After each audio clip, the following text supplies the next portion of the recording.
네, 여러분. 이번 시간은 우리가 실무편, 주관식이죠. 실무편과 법령편, 객관식 이렇게 나뉘어져 있잖아요.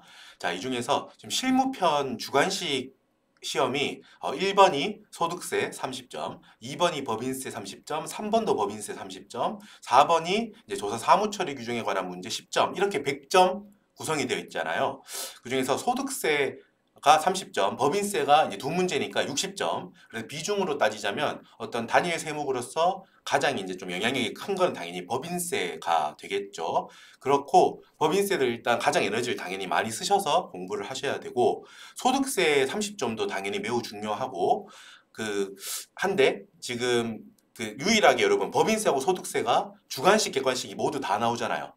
그래서 일단 세목 자체가 이 두 세목이 에너지가 가장 많이 여러분들께서 투입하셔야 되는 세목들입니다. 그 중에서도 법인세가 특히 주관식에서 절반 이상을 차지하니까 배점이 법인세를 가장 많이 이제 시간을 투입하시길 저는 권하고 있고 그래서 여러분 강의도 보면 법인세 수업 객관식 할 때도 법령 문제를 풀 때도 법인세 부분이 긴 게 원래 세목 자체가 조금 어려워서 시간이 더 걸리는 면도 있고 제가 주관식에서까지 쓰이는 주제에 대해서 조금 더 설명을 붙이고 하다 보니까 법령 강의도 법인세 법령 강의가 조금 길어지는 면이 있단 말이에요.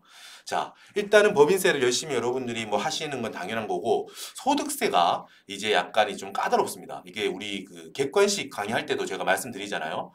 소득세 쪽이 12개 중에 법령 문제 12개 중에 조금 이제 평소에 보지 못했던 곳에서 나올 수 있다. 그지? 뭐 세액공제나 뭐 다른 어떤 특례 규정 같은 게 나올 수 있기 때문에 그거는 뭐 한 개, 두 개, 세 개까지 나오더라도 당황하지 말자. 제가 강조 드렸잖아요. 소득세는 원래 세목 법령 나오는 특성이 그렇기 때문에 그거에 흔들리지 말고 쭉 공부했던 거 밀고 나가서 주로 나오는 것들만 맞춰도 된다라고 말씀을 드렸었고 자, 지금 우리가 볼 거는 주관식인데요. 소득세 주관식 1번 문제로서 30점 배점이에요. 근데 이게 여러분 소득세가 원래 좀 공부할 부분이 원래 좀 많습니다. 생각해보면 소득 금액이 우리가 이자, 배당, 근로, 뭐 사업, 기타, 연금 다양하게 공부하잖아요. 뭐 양도랑 퇴직 같은 경우야 뭐 우리 객관식에서는 당연히 나올 수 있지만 주관식에서 그거를 크게 물어보지는 이제 않는다고 봐도 크게 무리가 없고 괜찮고 다른 소득 특히 여러분 크게 보자면 이자 배당 쪽을 또 깊게 과거에는 그런 적이 있긴 한데 요즘 추세로는 그 경우는 없다고 봐도 괜찮을 것 같아요. 이자 배당 쪽이 종합과세가 되게 나오면 금융소득 관련한 세액 계산 특례까지 들어가기 때문에 조금 이제 까다롭다. 그래서 뭐 거의 크게 비중은 안 두셔도 괜찮고 근로소득 있죠. 그래서 기출 사례를 봤을 때 근로소득만 나오면 그게 바로 여러분 뭐예요? 연말정산하는 거잖아, 그지? 다른 소득이 없고 근로소득 관련한 이슈들만 다 모여 있는 거. 그것만 나오는 회차도 있었죠. 있었고 사업소득 많이 물어보죠. 사업소득이라고 하면 우리가 부동산 임대업 사업과 부동산 임대업 외의 일반 사업 우리가 보통 장사한다고 말하는 거 있지. 뭐 슈퍼를 하든 슈퍼는 요즘 안 쓰죠. 아무튼 편의점을 하든 보통 개인 사업을 하는 거 보통 개인 사업을 생각하는 게 그게 부동산 임대업 외의 사업이에요. 그죠? 부동산 임대업 외의 사업과 부동산 임대업도 나올 수 있고 그렇게 많이 나오고 자 사업소득 많이 나온다는 거고 추가로 또 뭐 있어요? 많이 나오는 거 기타 소득 많이 나오죠. 기타 소득. 기타 소득에서 뭐 일시적으로 뭐 어디 해설을 해주고 뭘 받았다. 복권 당첨이 됐다. 그래가지고 종합소득 금액을 물어보게 되면 거기서도 이제 까다롭게 계산. 우리 법령편에서 공부했듯이 필요경비 의제율 다 외우고 있어야 필요경비 의제를 해서 뽑아내서 소득 금액을 잡을 수 있잖아요. 그죠? 그런 것들이 크게 세 개로 보시면 돼요. 연금소득도 그것만으로 크게 나오지는 않는다고 봐도 괜찮습니다. 주관식에서는 나올 확률이 크게 보면 근로소득, 사업소득, 기타소득이에요. 물론 그 중에서도 사업소득이 여러분 되게 광범위하죠. 사실 사업소득이라고 하면 개인이 사업을 하면 여기 사업소득이고 법인을 세워가지고 사업을 하면 그게 법인세잖아. 그러니까 사실 법인세에서 공부했던 모든 주제가 개인의 사업소득 하면서도 물어볼 수 있는 게 되거든 사실. 그래서 사업소득은 되게 까다로운 거예요. 만약에 좀 디테일하게 들어가면. 그래서 기출문제를 보시면은 되게 까다로운 경우 있습니다. 뭐 복식부기 의무자다. 그래서 만약에 장부를 했다. 장부를 작성했다. 그 경우도 있고 그걸 조정해봐라. 이런 기출도 있었어요. 그래서 일단 손익계산서가 들어와 있는데 신고가 돼 있는데 오류를 잡아봐라 뭐 이런 게 있는 경우가 있고 야, 이 사람이 사업소득이 있는데 아예 장부를 안 썼다. 그러면 뭐 해야 돼요? 추계해야 되죠. 추계 추정해서 계산하는 거. 소득 금액을 장부를 안 썼으니까 소득 금액을 모르잖아. 그러니까 추정해서 계산해내야 돼. 소득 금액을. 그걸 우리가 추계라고 하죠. 그럼 또 뭐가 이슈가 되요? 뭐가 이슈가 돼요? 뭐 이 사람이 단순경비율 대상자인지 뭐 기준경비율 대상자인지 그리고 또 기준경비율 대상자다. 그럼 또 뭐야? 뭐 이게 뭐 2.4배, 3.6배 한도를 단순경비율에 비해서 한도가 잡힌 다음에 주요 경비, 매입 비용, 인건비, 뭐 임차료 이런 것들 빼주니 많이 뭐 이런 것들 있죠. 기출 사례 보면 어려운 거 많잖아요. 뭐 접대용품이 접대비가 되니 안 되니 뭐 그런 거 있잖아요. 그 급여, 직원 급여는 되고 뭐 이런 것들 있죠. 지금 방금 말했던 그런 내용들이 사업소득에서 디테일하게 나올 수 있는 주제들이에요. 그래서 사실 그렇다고 해서 한 주제만 계속 나오고 이런 것도 사실 아니거든요. 그래서 법인세보다 조금 더 까다로운 거야. 법인세는 그 주제 자체는 어렵지. 하나하나가. 그런데 공부를 하면 그 주제가 일단 나온다고요, 시험에. 그게 물론 변화구로 오죠. 똑같이 나오진 않지. 하지만 우리가 어느 정도 변화구까지 대비를 하고 정확하게 홈런을 못 치더라도 적당한 거 이렇게 공부를 해서 어느 정도까지만 이렇게 부분 점수를 받기도 쉽고 그런 구조가 있는 거예요, 법인세가. 근데 소득세는 지금까지 기출 이력을 봤을 때 예를 들면 일단 확인해야 되는 거야. 뭐 근로소득이든 기타 소득 금액 잡는 거든 사업소득도 되게 많다고 했지. 이런 소주제들이 많은데 사실 뭐가 나온다고 확정할 수가 사실 없기 때문에 오히려 공부하는 입장에서는 이제 까다로운 거야. 그래서 법인세부터 제가 공부하라고 추천드리고 추가적으로 여러분들이 소득세를 그 뒤에 하라 내가 추천을 드렸거든요. 자, 그런데 일단 지금까지는 여러분 썰이 길죠. 아니 뭐 저 사람 뭐 말이 뭐 엄청 기네 싶으실 텐데 자 들어보세요. 사실 본론은 지금부터예요. 자 소득세가 그래서 한 60만 6회 그 정도까지는 약간 제가 말했듯이 사실 뭐가 나올지 예상하기가 힘들었어요. 이게 소득 금액 뽑아내는 단계까지가 어떤 소득이 나올지 알기가 힘들었다고요. 그래서 제가 강의할 때 강조했던 게 이거예요. 근로소득이 나올 수도 있고 기타 소득이 나올 수도 있고 사업소득이 나올 수도 있고 사업소득 중에서도 장부 쓰는 경우가 나올 수도 있고 추계하는 경우가 나올 수도 있고 복잡하고 많기 때문에 일단 법인세부터 하고 소득세 공부를 하실 때에도 뭐부터 하시라? 뭐부터 하시라? 기억이 안 나겠죠? 자, 소득 금액 밑에 소득 공제 있죠, 여러분. 인적 공제, 추가 공제. 그죠? 뭐 20세 이하 거기는 무조건 나오거든, 그거는. 가족 구성 관계 딱 나와가지고 가족이 몇 명 있다, 나이가 몇 살이고, 뭐 장애가 몇 명, 누구한테 장애가 있고, 어르신이 있고, 이거 자료 나오잖아. 그래서 거기서 소득공제 잡고 나서 윗단계 어떤 소득으로 구성되는지는 몰라도 종합소득 금액이 잡히고 나면 그 밑에 단계는 그거는 공통이었다고 늘. 물론 거기도 다 바뀌지. 그지? 뭐 가족 구성도 바뀌고 다 다르기 때문에 공부할 게 많긴 하지만 중요한 건 뭐예요? 공부를 하면 무조건 거기서 나오긴 한다고요. 조금 더 원래 나왔던 것보다 어렵게 나오기도 하고 원래 나오지 않았던 부분이 살짝 끼어서 나오기도 해요. 하지만 뭐 그 밑에 단계 소득공제랑 세액공제는 나오기 때문에 무조건 그거부터 하시라는 거야. 그거는 지금 하는 말도 똑같아요. 그건 똑같아. 공통사항이야. 그래서 요 앞 강의에서 제가 자녀 세액공제랑 연금계좌 세액공제 이런 것도 한번 오류 잡아드렸잖아요. 왜냐하면 그건 나올 확률이 매우 높거든요. 그지? 다른 세액공제도 마찬가지예요. 의료비 세액공제, 교육비 세액공제 이런 것들은 다 기본적으로 알고 가셔야 돼. 됐지? 어떤 소득이 있든 종합소득금액이 무조건 될 거고 그 종합소득금액에서 소득공제, 뭐 기본공제, 추가공제 빼고 그러면 어떻게 돼?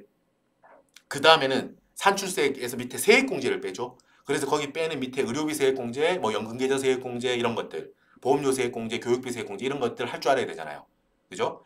그러니까 지금 정리하면 이렇게 돼요. 지금 주관식 공부하시는 분들은 당연히 법인세 60점에 있는 거 충실히 공부하시고요. 하시고 소득세 당연히 공부해야 돼요. 당연히 하는데 일단 우선순위 뭐다? 소득공제, 세액공제부터 굵직굵직하게. 여러분 제가 아까 앞에서 잠깐 말씀드렸는데 특히 세액공제 쪽에 가면 디테일한 거 되게 많아요. 연금계좌 세액공제도 보면 요즘 최근에 이슈가 되고 있는 ISA 계좌 관련해서 이거를 하면 혜택을 더 주고 막 이런 것까지 많아 사실. 근데 거기까지 다 모르더라도 기출되었던 거를 베이스로 해서 소득공제와 세액공제는 굵직굵직한 것까지는 잡으셔야 돼요. 굵직굵직한 것까지는 공부를 해놓으시고 자 이제 본론입니다. 자, 앞에 지금 10분 지났죠? 아, 넌 10분 동안 썰을 푸냐는 거야. 근데 여러분 도움이 되는 썰이에요. 제가 무슨 뭐 점심에 뭐 먹었니 이런 얘기 한 게 아니잖아. 도움이 되는 썰을 일단 풀었고 결론은 지금부터예요. 자, 최근에 67회, 8회, 9회 뭐 이렇게 최근 한 2년 동안 저는 사실 알 수가 없어요. 이게 뭐 저는 이제 그냥 독립적으로 개인적으로 강의를 이렇게 하는 거기 때문에 저는 기출 문제를 보고 그걸 추세를 읽을 뿐이야 그냥 강사로서 아 이렇게 출제되고 있구나. 요런 경향이 조금 두드러지네. 원래는 이게 안 나왔는데 한 번 나왔네. 다음에 또 나오려나 이 주제가? 그럼 또 나왔어. 두 번 나왔네. 그럼 좀 주의하겠죠. 그럼 여기 아예 경향이 이렇게 바뀌는 건가? 뭐 이런 식으로 이렇게 보고 있어요. 제 조사용 강의를 한 5년, 6년 동안 하고 있는데 그렇게 보고 있는데 일단 제가 고민됐던 게 67회, 6회 그때부터 소득세 있죠. 여기 소득 금액 이 윗단계 있잖아요. 소득 금액 잡는 이 단계가 어느 정도 이제 유형이 새로운 유형으로 해서 비슷한 틀로 나오고 있어요. 그래서 일단은 요렇게 공부를 하는 한정해서 하더라도 나쁘지 않은 것 같아요. 제가 사실 여러분 2020 지금 3년에 시간을 이제 어느 정도 써서 법령편, 객관식 책 쓴다고 시간을 많이 썼고 원래 이제 좀 시간적으로 여유가 되면 지금 이렇게 소득세 신유형 뭐 제가 뭐 이 추세 유형이라고 말하기 좀 조심스러운데 아예 추세가 바뀌어서 앞으로는 뭐 기타 소득 근로소득이 안 나온다 뭐 이런 거 몰라요 사실. 그런데 일단 이 정도면 어느 정도 추세는 형성됐다고 봐도 괜찮을 것 같아요. 1년에 시험을 2번 보는데 이게 3번, 4번까지도 이런 비슷한 느낌으로 유형 자체가 비슷하게 나오고 있다면 우리 수험생 입장에서는 일단 가장 가중을 둬서 공부를 해야 되는 유형이 된 것 같아 이게. 그래서 아까 하던 말씀을 드리면 그래서 이 유형을 제가 보고 있었고 눈여겨보고 있었고 시간이 사실 법령 객관식 교재가 마무리되면 이거를 좀 새로 주관식 교재에 붙여서 23년 주관식 올 인원에 붙여서 개정판을 내고 싶었는데 이게 좀 여력이 조금 약간 시간적으로나 좀 부족해서 이번에 이제 좀 23년에 이걸 충분히 못 만들었어요. 그래 충분히가 아니고 아직 손을 못 댔죠. 그래서 고민을 하다가 그래도 지금 이제 한 회분이더라도 이게 지금 제가 지금 화면에 보이시지만 이게 69회입니다. 그러니까 여러분 일단 지금 강의하는 시점은 70회 직전이거든요. 그래서 69회 소득세에 있었던 유형, 소득세 실무, 주관식에 있었던 유형을 제가 지금부터 풀어드릴 거예요. 근데 여러분 이게 약간 뭐 급조됐다고 하긴 뭐하고 그러니까 저도 이거를 만들려고는 했는데 아직까지 구상 단계였단 말이에요. 구상 단계고 이걸 어떻게 해서 기왕 준비할 거면 이제 이 유형에 대해서 어떤 변화구가 오더라도 안타를 칠 수 있게 만들어 드리려고 저는 이제 교재를 준비하고 싶었는데 지금은 시간이 없어서 어젯밤에 고민을 하다가 그래서 막 내년에 그러니까 24년도에는 이거를 좀 충실하게 이 유형에 대해서 만들 계획이에요. 이거부터 할 거야 제일 먼저.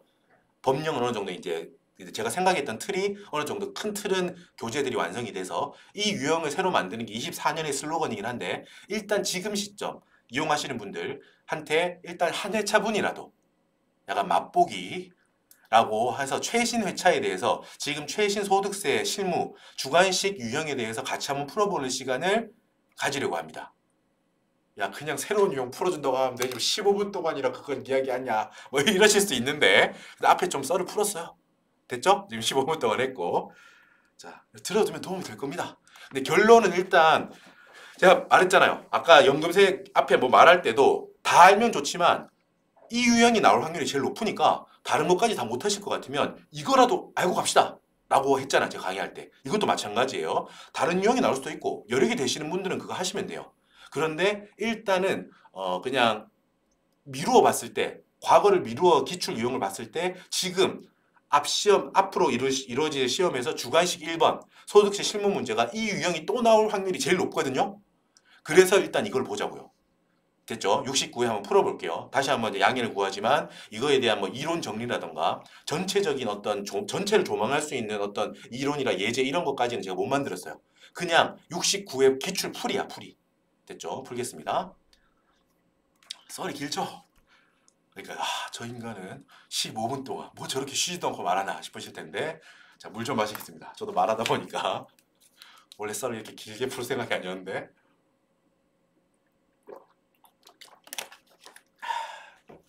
보겠습니다. 자, 69회고요. 자, 뭐 아시다시피 2교시는 100분입니다. 100분. 자, 거주자 문제 1번. 거주자 김국세 여성이고 45세네요. 그리고 한 가지만 더. 여러분, 그래서 문제 1번 같은 경우, 69회 같은 경우도 일단 그 사업소득 관련해서 문제가 나올 거고요. 사업소득에서 문제가 나올 거고, 그 밑단계, 인적공제, 있죠? 인적공제랑 세액공제 쪽이 있어요. 그건 똑같아, 그거는, 거기는. 그래서 지금은 딱 소득 금액 단계까지만 제가 풀어드릴 거예요. 아시겠죠? 여러분들 지금 69회 기출을 준비하세요. 그 다운로드 받으셔서 69회 기출을 봐주세요. 그리고 소득공제랑 세액공제는 제가 있던 앞쪽에 교재 들어있기 때문에 그 문제가 똑같이 풀진 않지만 똑같은 문제는 아니지만 공부한 걸로 똑같이 풀 수 있거든요. 무슨 말인지 알죠? 기본공제 잡을 때 종합소득공제, 종합소득금액 더하기 양도소득금액 더하기 퇴직소득금액 더해서 100만 원 이하여야 된다. 뭐 이런 내용들 다 우리 했던 거잖아. 그러니까 기출문제 풀이 뒤에는 똑같아요.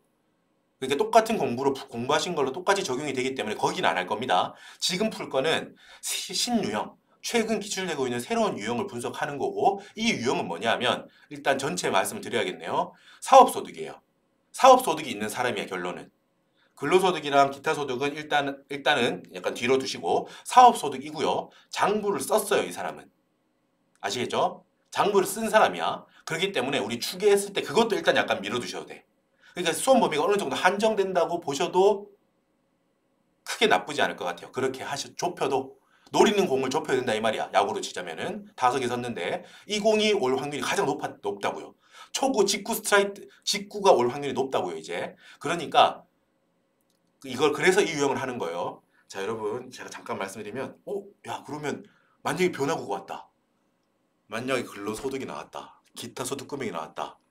네가 책임지냐? 못 진다고요. 아셨죠? 그런 책임을 질 수는 없어요. 그치? 그냥 저는 확률적으로 그럴 뿐이야. 그래서 다시 한번 말씀드리지만 일단 지금 풀어드리는 이 유형을 공부하시고 근로소득, 기타소득 지금 한끗 쪽에 다 그리고 다른 제5륜원 교재에도 기본 유형으로 다 들어가 있잖아요. 여력이 되시면 그 후에 이거부터 하고 그 후에 그것도 하세요. 일단 이거를 처음에 두시라고요. 강약이 있어야 될 거 아니야. 강사가. 그죠? 제가 강의하는 입장이니까 제일 먼저 이거부터 하자고. 됐죠? 하지만 오해하지 마라. 이것만 하면 무조건 된다. 이게 아니에요. 그건 약장사예요. 저는 여러분 약사가 아니에요. 강사지. 약을 파는 게 아니야, 여러분한테. 됐죠? 자, 이제 썰 끝. 끝나지 않는 썰이 계속 풀겠습니다. 그래서 그 사업소득이고 장부를 쓰는 사람이에요. 자, 그래서 중요한 점은 그래서야 씨. 다시 그 사업소득인데 개인이 장부를 썼어요. 근데 이제 법인인 경우하고 비교해서 그 세무 조정을 하면 돼요. 이따가 풀어드릴게요. 그거는 실제 사례를 보면서. 그래서 이게 오히려 제가 앞에 썰은 많이 풀었지만 제일 이게 심플해요. 이 유형이. 저는 개인적으로 이 유형이 계속 나온다면 오히려 수험생 입장에서는 아주 수월하다고 생각해. 수월하면서 실제 우리 업무에도 도움이 많이 될 거예요. 오히려. 아시겠죠? 보겠습니다.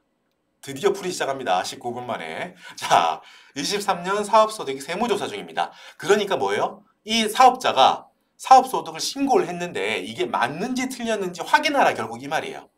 그치? 법인세 유형하고 비슷해졌다고 보면 돼요. 법인세 3번 유형 있죠? 저는 개인적으로 그걸 법인조사라고 이름을 붙이잖아요.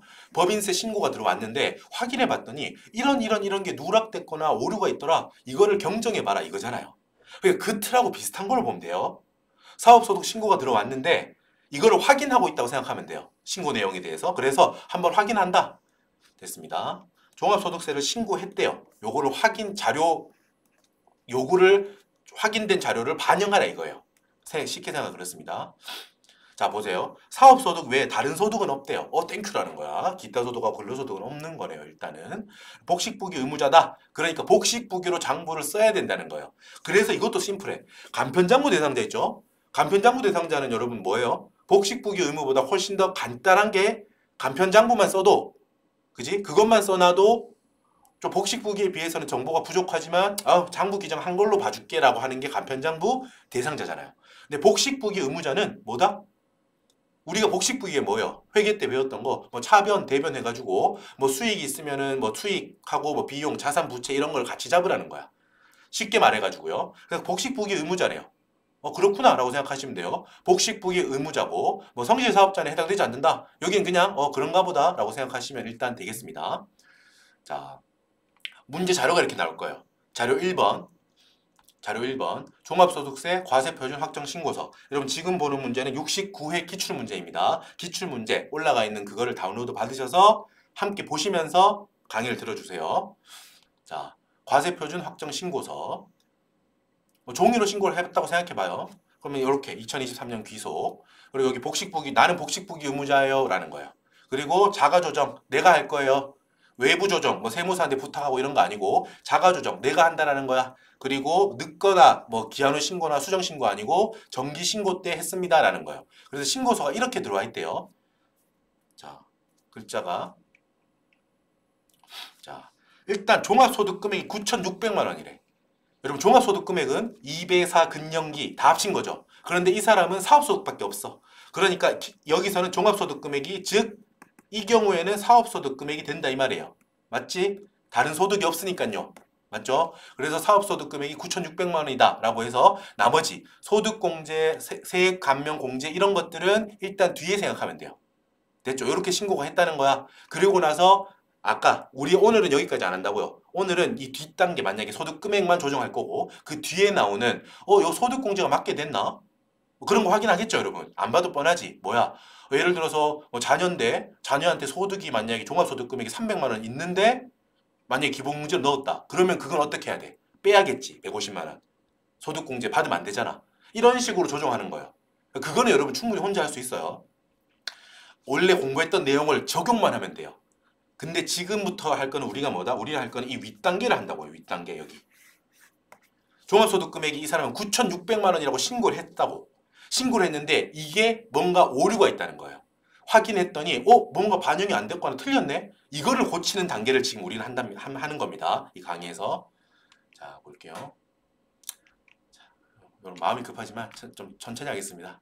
이게 좀 길어지더라도. 그래도 여러분 제가 드릴 수 있는 말씀은 들어두시면은 도움이 될 겁니다. 저도 뭐 도움이 안 될 것 같으면 부랴부랴 이렇게 했겠습니까?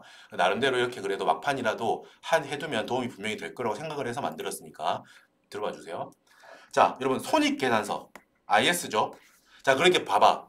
우리가 접하게 되는 용어가 법인세 공부할 때 했던 거하고 지금 비슷한 게 들어오죠. 어렵게 생각할 거 없어요, 여러분.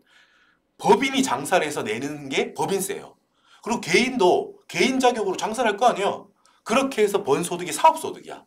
그래서 이 둘은 기본적으로 같은 거라고 보면 돼. 그런데 우리가 법인세는 그 순자산 증가세를 원천으로 하고 있고 순자산 증가세를 근간으로 하고 있고 소득세는 소득 원천세를 근간으로 하고 있어서 아예 바라보는 시점이 다르기 때문에 이 차이점만 조정해주면 된다. 뭐 이런 거를 보는 거예요. 그래서 기본적인 틀은 똑같아요.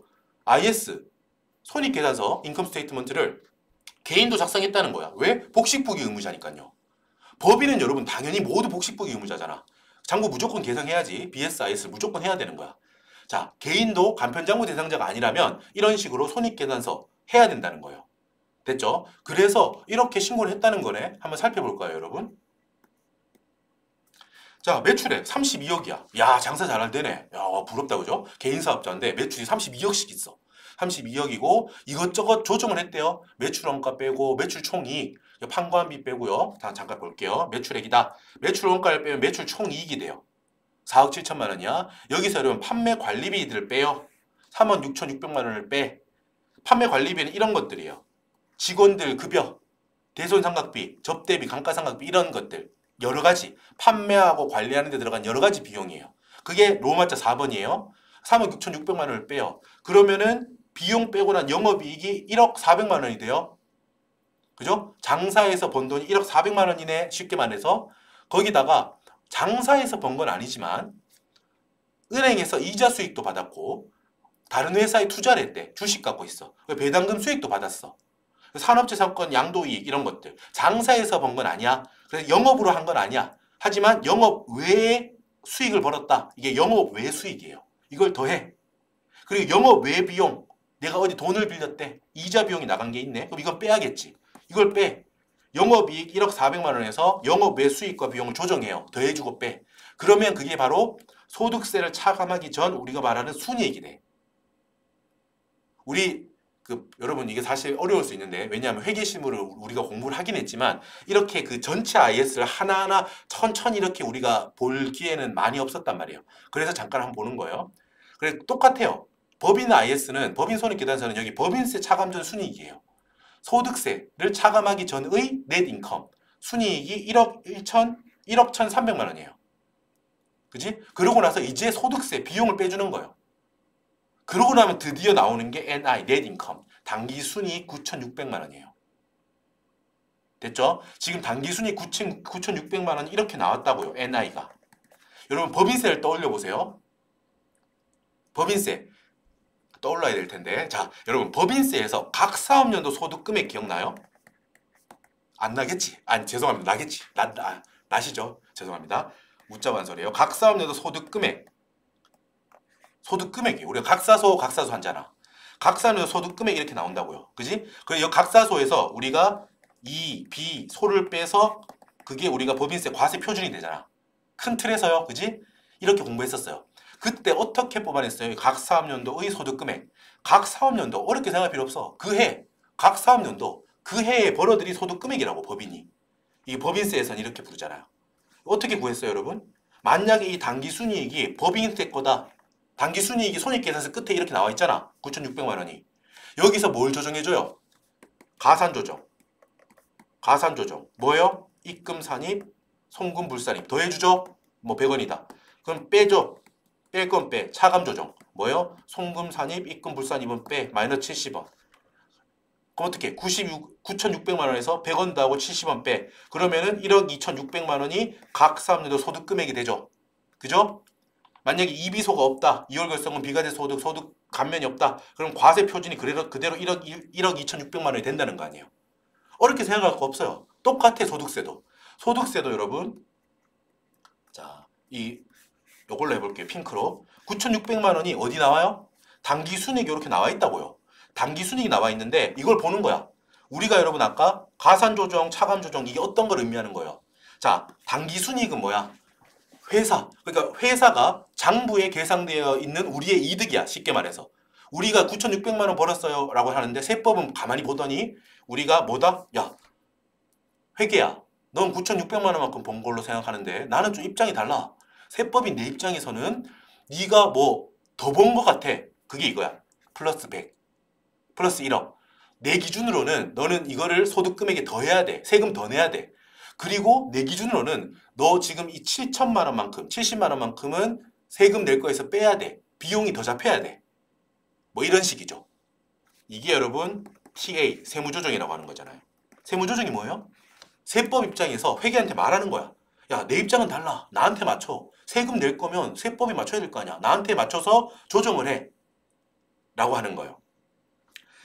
자, 그게 TA, 세무조정 하는 겁니다. 세무조정. 세무조정 하는 거고, 이게 가산조정, 차감조정 있고 나서 이 세무조정에서 플러스에서 여러분 세무조정 하면서 소득처분까지 하죠.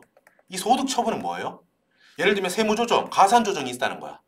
우리 법인세에서 대표적으로 했던 거 가산조정 있죠? 사회유출. 회사 밖으로 빠져나간 너 이거 지금 어디 갔냐는 거야. 어디 누가 가져갔냐. 일단 너 회사 너 세금 더 내.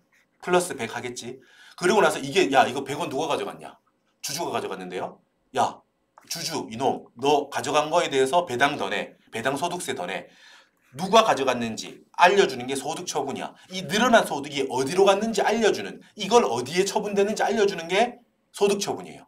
배당, 뭐 상여, 기타 사유출 이런 거 있잖아. 법인세 할 때 했던 내용이에요. 갑자기 왜 그런 말 하냐고 말할 텐데 이게 연결되는 거예요. 됐죠? 여기까지 기억나죠? 그래서 지금 우리는 법인세를 공부했고 다시 한번 정리했고 소득세에서 똑같은 걸 한다고요. 소득세에서 9,600만 원만큼이 손익계산서에 적혀 있어. 그런데 세법인 내 입장에서는 소득세 입장에서는 가산조정할 게 있어. 그리고 차감조정 해야 될 게 있네. 이거를 세무조정 해야 된다고요. 지금 이걸 우리가 할 거예요. 됐죠? 이거를 하고 단 이건 안 해야 돼요. 소득처분. 소득처분 아까 전에 여러분 뭐 일시적 차이면 유보, 마이너스 유보, 사유출이면 배당 뭐 이런 거 있다고. 이거를 우리 시험에서 안 해도 돼요. 생략이라고 생략. 그래서 쉬워. 우리 법인세에서는 소득금액 조정 합계표에 무조건 공부해야 되죠. 대손충당금 한도초과다. 송금물산입 대손충당금 한도초과 뭐예요? 그렇죠. 플러스 유보. 이런 식으로. 소득처분까지 하나하나가 다 부분점수잖아요. 그지? 근데 우리는 이따 보면 알겠지만 소득세에서는 이 소득처분을 안 해도 돼요. 땡큐야 땡큐. 가산 조정인지 차감 조정인지만 찾아내면 돼요. 됐죠? 자, 그 말씀을 드렸던 겁니다. 그 말씀을 드리려고 했던 거야. 어디서 시작한다 그러니까 단기 순이익 9,600만 원 이게 시험에 나와 있을 거예요, 여러분. 손익계산서 제일 끝에 보세요. 그래서 이 9,600만 원을 기준으로 이게 뭐다? 회계가 찾아낸 결론이죠. 회계가 매출, 뭐 이자, 수익 이런 것들은 더할 거지. 더하는 가산 항목이고 매출 원가, 비용 이런 것들은 차감 효과를 주죠. 단기 순이익에. 그래서 이 더하기 효과, 마이너스 효과가 다 반영된 게 이거지. 9,600만 원. 우리는 시작이 9,600만 원에서 시작한다는 걸 잊으면 안 돼요. 간접법이라고 이게. 9,600만 원부터 시작해서 세무 조정을 뭘 할지를 찾아서 조정해주면 되지. 한번 해볼까요? 말로. 이따가 숫자로 보겠지만. 자, 9,600만 원이 단기 순이익이에요. 그런데 우리가 회계에서 입금 뭐예요, 여러분? 이익이 되는 금액이라는 뜻이죠. 이익이 되는 돈, 입금이에요. 이게 소득세법에서는 이게 총수입 금액이라고 불러요. 같은 거야, 같은 거 그냥 어렵게 생각할 필요 없어요. 용어만 다를 뿐이야, 그냥. 기분 좋잖아. 돈 벌면 그렇게 생각하면 돼요. 이익이 되는 거다. 그거를 법인세법에서는 입금, 이익이 되는 금액이라고 부르고 소득세법에서는 총수입 금액이라고 부르는 거예요. 그리고 법인세법에서는 손해가 비용을 뭐라고 불러요? 회계예상 비용을 뭐라 불러? 손금, 손해가 되는 금액이다 라고 불러요. 손실이 되는 금액이다. 이거를 소득세법상 사업소득에서는 이거를 사업하는데 꼭 필요한 경비구나 이렇게 불러요. 똑같은 거야 그냥. 개념이 대칭되는 거예요. 됐지? 그래서 우리 법인세법에서 회계는 장부의 수익이 100원이야. 근데 회계 세법은 이게 100원이 아니라 150원이라고 봐. 그러면 그때 세무조정은 어떻게 해요? 입금 산입 플러스 50, 뭐 유보 하잖아. 그지? 입금 산입 50이야. 가산조정. 왜 가산조정이야? 단기 순이익이 커지겠죠. 입금이 커지면. 그죠? 여기 소득세도 똑같아요. 총수익 금액. 회사라고 하지 말자. 회사가 아니죠. 개인 사업하는 그 소득세 내는 사업자가 우리는 매출이 100원이야. 근데 세법은 난 170원이라고 생각하는데 그러면 세법에 맞춰야겠지. 어떻게 해요? 똑같아요. 총수익 금액 산입, 입금 산입, 총수익 금액 산입 줄인 거예요. 그냥 다 쓰면 총수입 금액 산입이에요. 70 이렇게 하면 돼. 유보라고 안 적어도 돼요. 뭐 적어도 틀린 건 아니야. 근데 우리 시험에서 안 적어도 돼요. 됐죠? 총수익 소득세에서는 안 적어도 된다고. 개념이 똑같다라는 거 말씀을 드리는 거예요. 법인세법에서 회사는 100원이 이익이라고 생각하는데 세법은 100원 아닌데? 70원인데? 왜 너 그렇게 과대 계산했냐? 그럼 어떻게 해야 돼? 입금 불산입 30원 하죠. 차감 조정이지. 왜 차감 조정이에요? 왜 단기 순이 이익에서 차감 조정이에요? 가산 조정, 차감 조정 일단 저희가 뭐예요? 어디에 가산하고 어디에 차감한다는 말이에요? 단기 순이익에다가 더하면은 가산 조정이고 단기 순이익에 미치는 효과가 마이너스면 그게 차감 조정이에요. 그렇게 해서 뭐를 뽑아낸다? 아까 전에 이걸 말 안 했네. 법인세법에서는 각 사업연도 소득금액이라고 했지? 소득금액 뽑아낸다고. 사업소득에서는 뭐? 사업소득금액을 뽑아내는 거예요. 같은 개념이라고요. 용어도 똑같은 거예요, 사실. 살짝 다를 뿐이야. 법인세법에서는 각 사업연도 그 해의 소득금액이라고 부르는 거고 소득세법에서는 사업 소득금액이라고 부르는 거고. 됐죠? 단기 순이익에다가 가산 조정을 더하고 차감 조정을 빼서 사업 소득금액을 찾는 거라고요. 소득세법에서. 됐죠? 다시 앞으로 여기 돌아와서 자, 입금 불산입 30원을 했다. 당연히 이익이 되는 금액이 사라지는 거잖아. 단기 순이익 입장에서는 어때? 단기 순이익을 좁게 만드는 거지 당연히. 여러분 조금만 생각하면 돼요. 그냥 무작정 외우려고 하지 마세요. 조금만 생각하면 당연한 거야.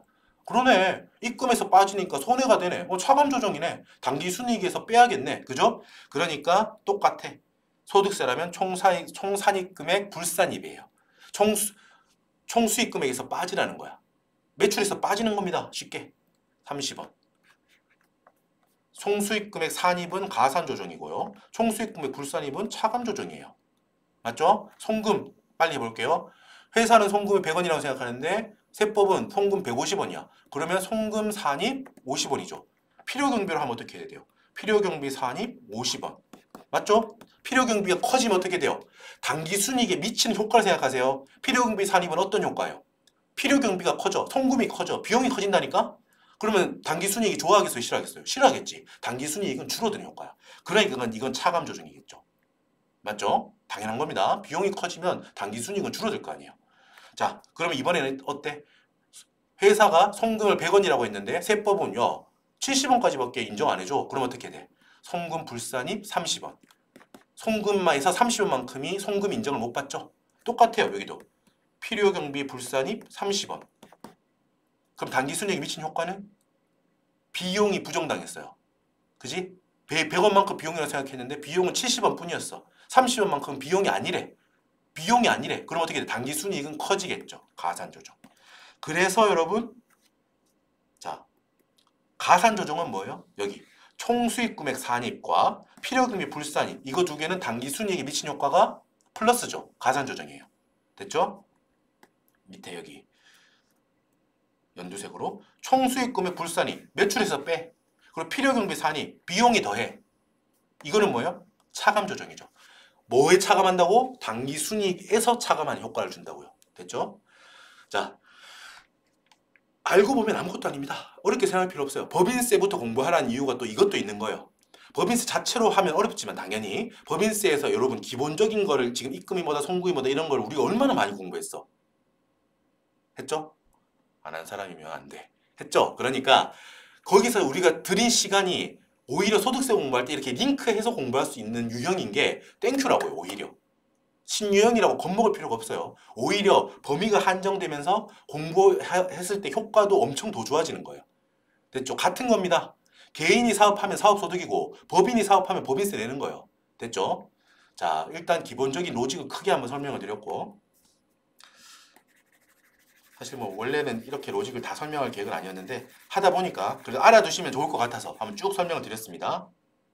안 돼. 길어져라. 자, 볼게요. 그래서 문제를 이쪽에 다시 한번 보겠습니다.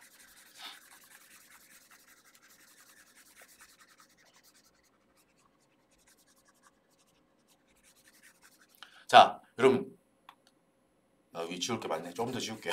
좀 더 지울게요.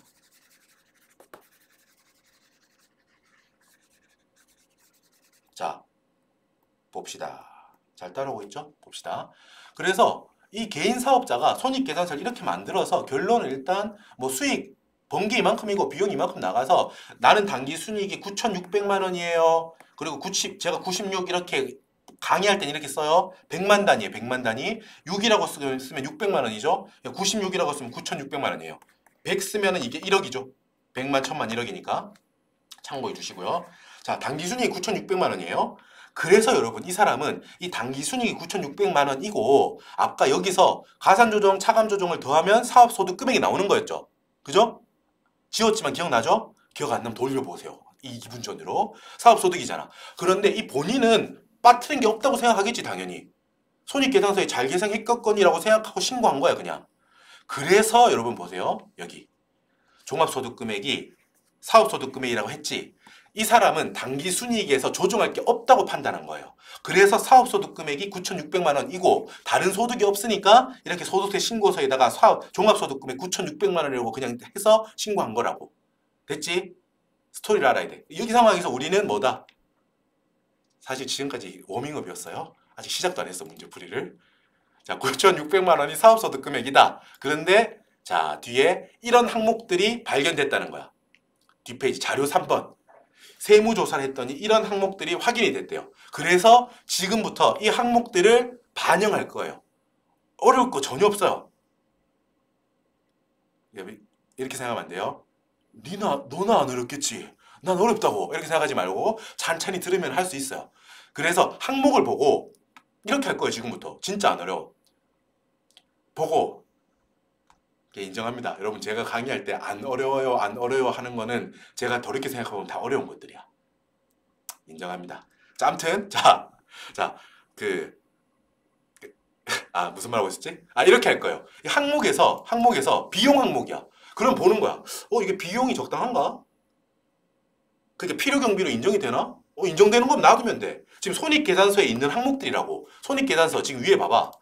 이 손익계산서에 비용 봐봐. 이렇게 막 다 있잖아. 급여, 대손상각비. 이 항목들을 설명해 놓은 거예요. 급여 2억 7천만 원이 있는데 이 2억 7천만 원은 이렇게 구성되어 있단다? 라는 걸 주는 거야, 자료가. 보고 나서 얘는 급여로 인정되면 안 되는데? 필요경비로 인정되면 안 되는데? 그럼 어떻게 해야 돼? 필요경비 불산입. 아까 뭐라 그랬어? 비용으로 인정 안 해주는 거예요. 쉽게 말해서. 법인세로 말하자면. 회계로 말하자면. 송금으로 인정 안 해주는 거라니까. 송금 불산입해야지. 소득세로 말하자면 필요경비 불산입해야죠. 필요경비 불산입은 어떤 효과예요? 차감 조정이에요? 가산 조정이에요? 가산 조정이죠. 그지? 그러면 뭐 쓰면 돼? 답에. 뒤에 해설을, 뒤에 답 서식. 이게 답 서식이잖아.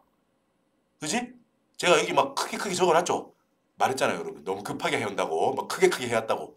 자, 왼쪽이 이 소득 금액 조정 합계표인데, 왼쪽이 가산 조정이에요.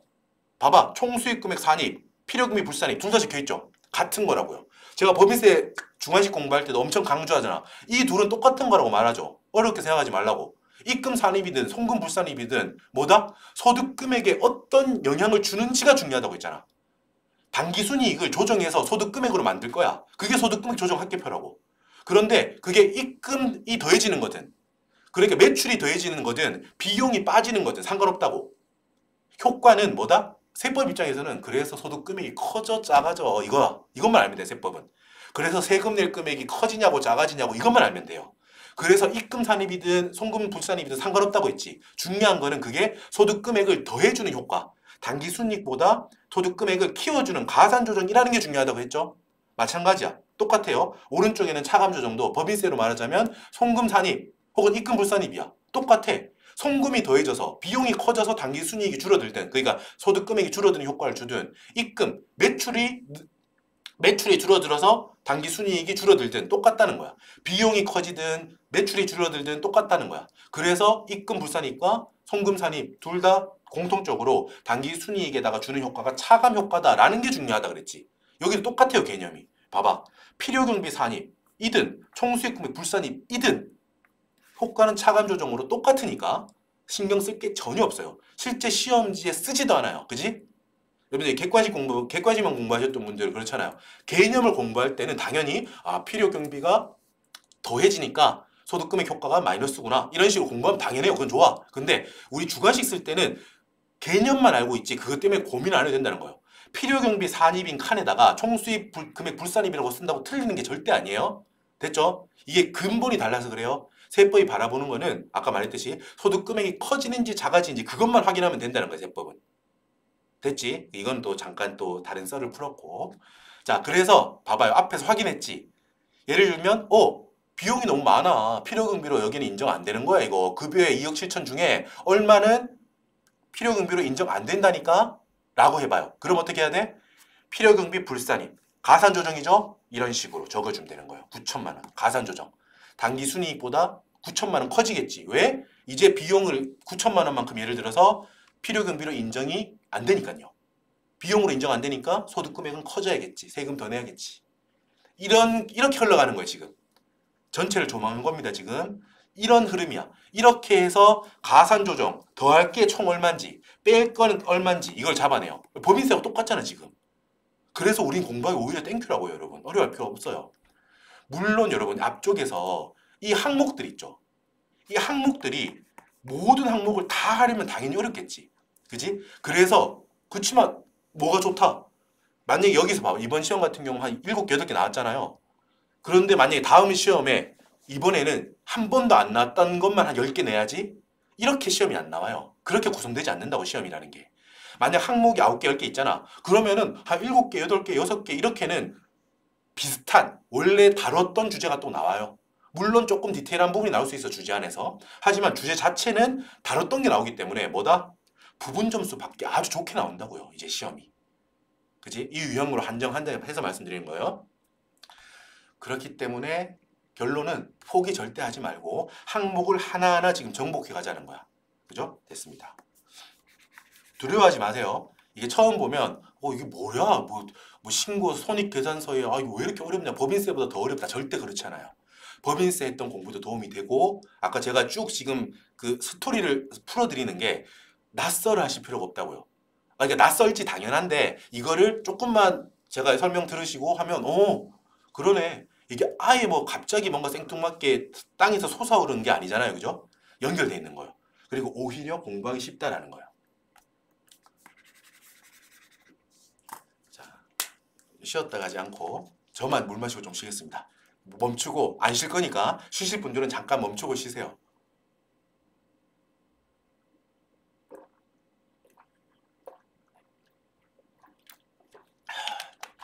삼다수가 다 떨어져서 다른 무로 가지고 왔습니다. 자, 하나씩 볼게요. 이게 취지는 아시겠죠? 당기순이익이 9,600만 원이고, 자, 그래서 이 사람은 다른 세무 조정할 게 없어서 9,600만 원을 그대로 사업소득으로 신고를 했다는 거야. 근데 확인해 봤더니 이런 항목들이 있네. 그래서 오류가 있다면 잡자는 거야. 잡아서 손익계산서에 있는 당기순이익에다가 이 오류들만 반영하면 제대로 된 사업소득 금액이 나올 거 아니냐는 거야.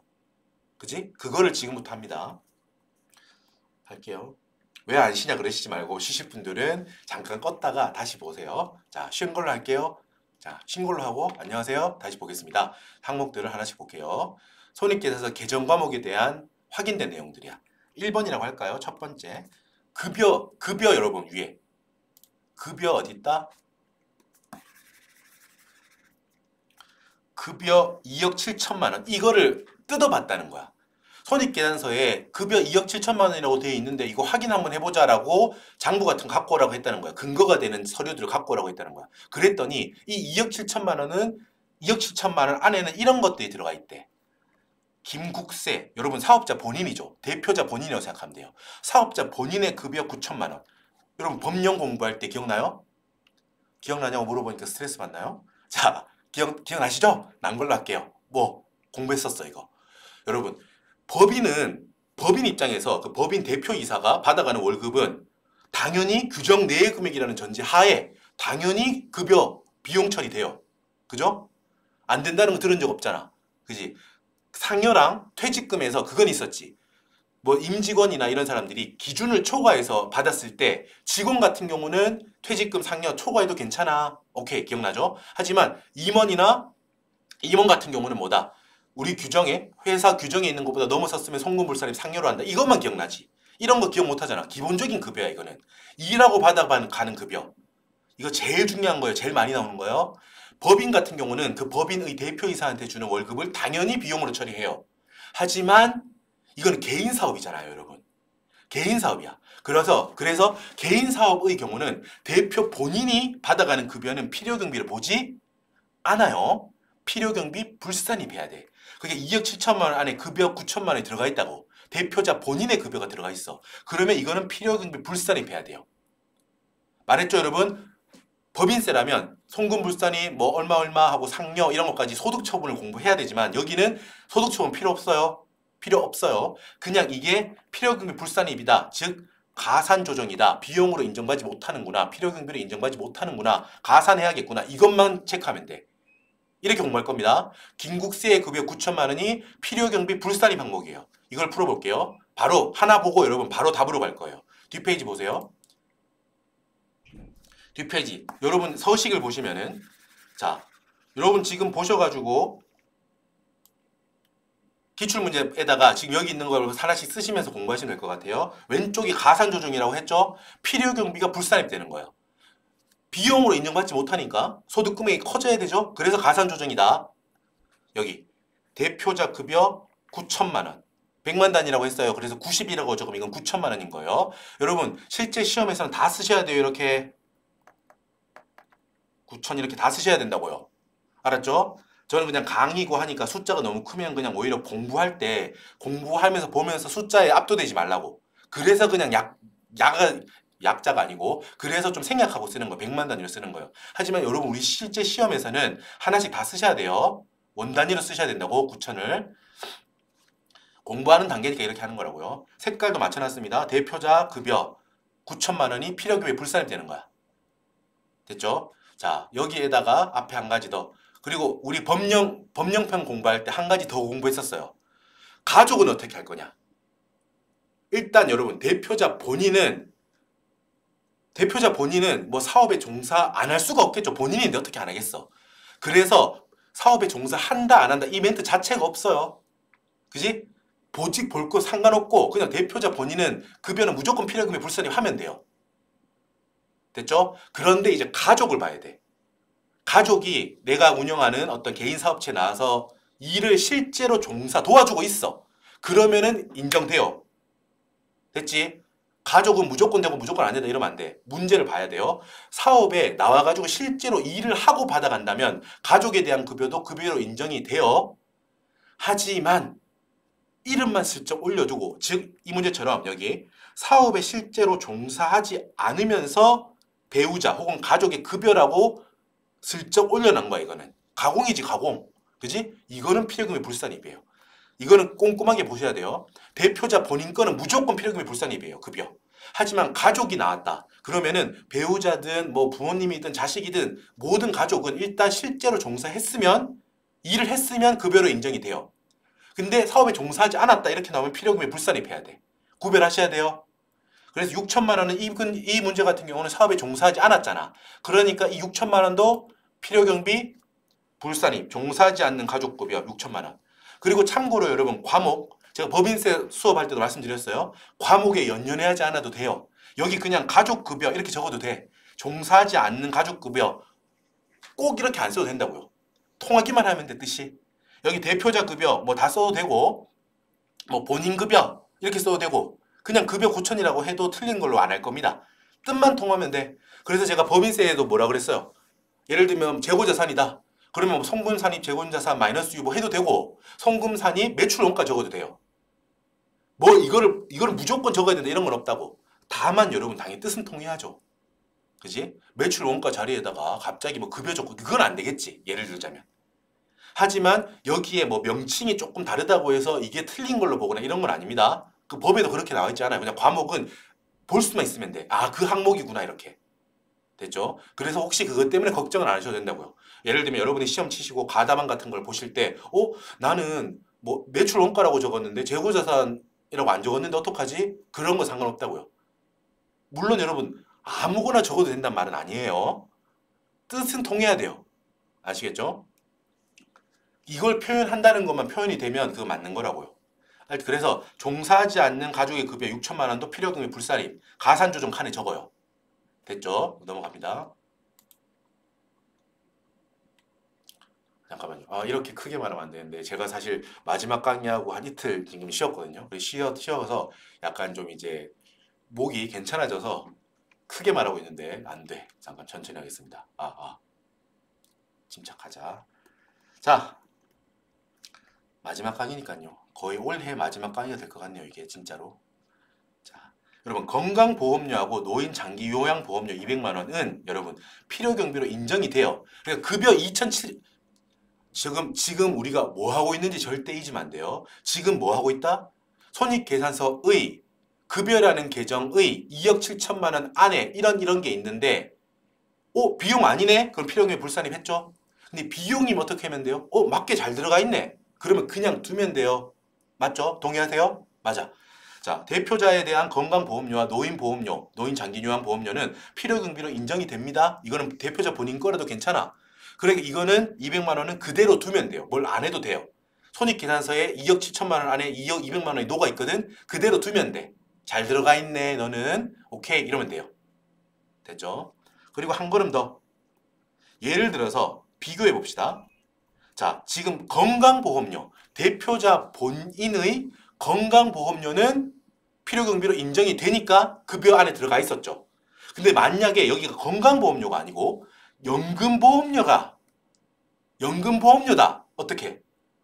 연금보험료는 필요경비로 인정되지 않으니까 이것도 필요경비 불산입해야 돼요. 만약에 연금보험료라면. 연금보험료는 소득공제에서 연금보험료 소득공제를 해줘. 그 단계에서 빼줄 거야. 그러니까 사업소득 금액 잡을 때는 필요경비로 안 빼주는 거예요. 그래서 안 빼주는 거예요. 뭔가 부당하거나 이래서 안 빼주는 게 아니야. 왜 부당하겠어요, 연금보험료가. 됐지? 대표자 건강보험료는 필요경비로서 사업소득 금액을 뽑아낼 때 빼주고요. 연금보험료는 소득 금액 다 잡아서 이따가 밑에 단계에서 공부할 공제, 연금보험료 소득공제 단계에서 빼줄 거야. 그래서 일단 이 단계에서 만약에 급여 안에 들어가 있다면 너 왜 들어가 있니? 연금보험료로 이따가 소득공제 그때 빠져야 되는데 지금 여기 왜 들어가 있니? 나와. 필요경비 불산입. 이렇게 해야 된다고요. 됐죠? 자, 이렇게 보는 겁니다. 자, 2번 볼까요? 대손상각비 얼마야? 당기순이익에 손익계산서에 대손상각비가 2,500만 원이 있어요. 근데 이 2,500만 원을 분석해 봤더니 기계장치 처분하는데 못 받은 돈이래. 기계장치를 팔고 못 받았어. 미수금. 그게 자산이지. 언젠간 받겠지? 언젠간 주겠죠? 한 미수금으로 갖고 있었던 거야. 자산으로. 그런데 시간이 지나서 이게 못 받겠구나 뭐 이렇게 된 거야. 확정이 된 거야. 예를 들면 뭐 소멸시효가 완성됐거나 이런 식으로. 자, 그렇다면 이거는 그리고 한도 내 금액이래. 대손충당금 설정 한도 내예요. 일단. 자, 이 상황 이것도 외우셔야 돼.